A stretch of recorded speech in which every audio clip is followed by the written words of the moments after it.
আর এই মুহূর্তে যে গুরুত্বপূর্ণ খবরের দিকে নজর রাখবো, আইপ্যাকের অন্যতম ডিরেক্টরকে ইডির তলব, ঋষি রাজকে তলব করলো ইডি। অনুপ প্রতিনিধি আমাদের সঙ্গে রয়েছেন, বিস্তারিত জানবো। অনুপ, কি তথ্য পাচ্ছি আমরা? এবং আইপ্যাকের যে অন্যতম কর্ণধর এবার দিল্লিতে হাজিরা নির্দেশ দেওয়া হলো কেন্দ্রীয় সমস্ত ইডির পক্ষ থেকে। গত আগামীকাল কিন্তু সকাল 11টার মধ্যে দিল্লির যে ইডি দপ্তর সেখানে সরাসরি হাজিরা হওয়ার কথা বলা হয়েছে। এটাকে লক্ষ্য করে বেশ কিছুদিন ধরে একাধিক ইডির পক্ষ থেকে একাধিক আইপ্যাকের আধিপত্য তাদের কিন্তু ইডির নজরে ছিল, তাদেরকে নোটিশ করা হচ্ছিল। কয়লা কেলেঙ্কারি মামলায় দিল্লি, হায়দ্রাবাদ, বেঙ্গালুরু সহ একাধিক অফিসে তল্লাশি করেছিল।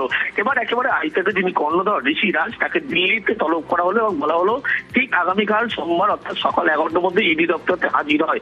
এর আগে ইডির পক্ষ থেকে একাধিক আইপ্যাক অভিযানে কিন্তু তল্লাশি অভিযান করেছিল, কখনো ব্যাঙ্গালোর, কখনো হায়দ্রাবাদ, বিভিন্ন জায়গায়। এবার ঋষিরাজকে কিন্তু আইপ্যাক যিনি বর্তমানে অন্যতম ডিরেক্টর, তাকে তলব করা হলো এবং বলা হলো সকাল 11টার মধ্যে আগামীকাল হাজির হওয়ার কথা।